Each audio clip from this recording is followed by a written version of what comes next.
Mbak Lis menelusuri jalanan kota Solo setiap hari untuk membagikan nasi kepada kaum papa. Jumlahnya tak sedikit, 60 bungkus per hari ia bagikan sendiri. Sasarannya warga yang belum sempat sarapan pada pagi hari.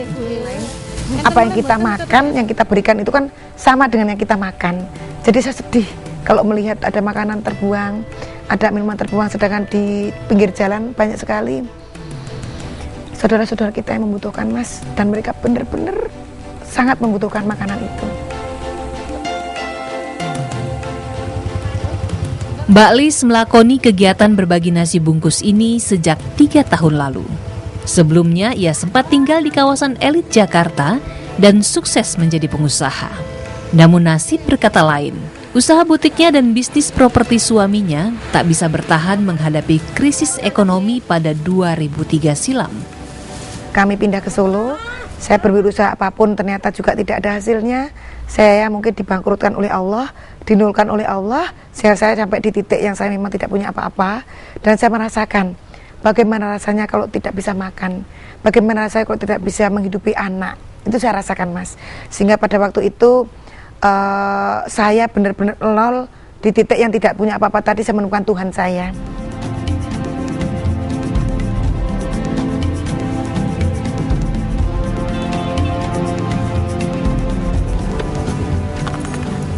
Setelah menggeluti aktivitas sosialnya pagi hari, Mbak Lis mendatangi rumah makan yang ia kelola di Jalan Honggo Wongso, Solo. Rumah makan yang mengolah bahan dasar ikan inilah sumber dana kegiatan sosialnya. Bahwasanya memakai istilahnya manajemen, entahlah itu tidak tahu manajemen apa, tapi kami mempercayakan keseluruhannya kepada karyawan. Di mana mungkin setelah kami memang dihisap oleh Tuhan, dinolkan dalam kondisi memang tidak punya modal atau apapun kemarin itu. Nah, akhirnya saya dalam memanage warung pun itu bukan milik kami, bukan milik saya pribadi. Itu adalah milik keseluruhan karyawan yang operasional yang ada di sini. Uniknya, ia merekrut karyawan dari jalanan atau kaum tidak mampu. Tanpa ijazah pun jadi, asal mereka mau bekerja keras dan jujur. Bahkan, cacat pun tidak menjadi masalah. Kalau saya usaha ini kan modal saya semua diberi fasilitas oleh Tuhan dengan berbagai macam kemudahan untuk saat ini. Saya tidak dengan taruhan nyawa. Nah, apalagi mereka dengan pampasan perang aja dibagikan kepada fakir miskin, anak yatim 20%. Akhirnya saya sepakat dengan suami saya, yuk bagaimana memang hak untuk mereka sebesar 20% dari keuntungan itu kita bagikan kepada yang berhak. Jadi saat ini, ya ini bukan usaha kami. Warung ini juga bukan warung kami. Harta ini bukan harta kami, rumah bukan rumah kami, mobil bukan mobil kami. Jadi semuanya adalah milik Allah. Jadi monggo gitu, kita happy aja gitu loh. Kita nggak punya apa-apa memang gitu.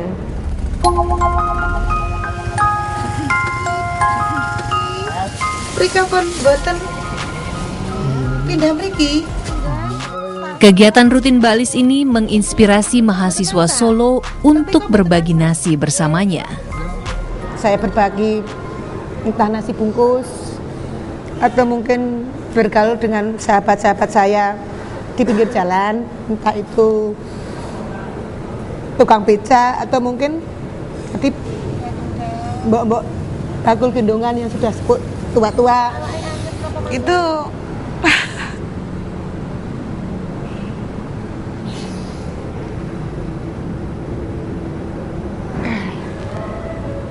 Saya membayangkan kalau itu orang-orang tua, andaikan itu mungkin menimpa orang tua saya atau mungkin diri saya atau siapalah yang kira-kira itu, bagaimana mereka, Mas? Karena sebenarnya kan mereka tidak meminta untuk dilahirkan menjadi seorang gelandangan.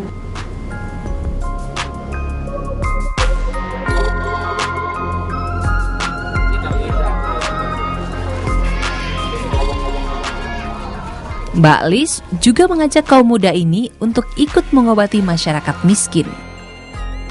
Mereka itu tidak berani untuk berobat karena takut biayanya mahal. Sehingga barangkali nanti kami dengan mengobati mereka minimal mungkin kepada bapaknya itu mereka bisa bekerja kembali, atau kemudian kepada anak-anaknya mereka bisa tambahan gizi lah, bisa sehat kembali.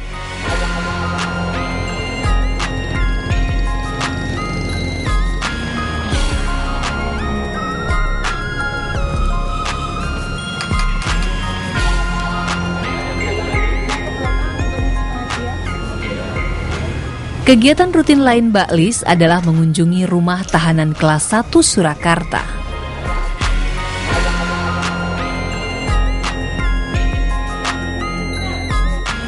Ia menganggap warga binaan di sini sebagai saudara yang sangat butuh ditemani. Jadi titik di mana saya sudah tidak merasakan sedih, titik di mana saya sudah tidak merasakan khawatir, itulah titik kenyamanan saya. Dan itu saya dapatkan kalau saya selalu berbuat baik.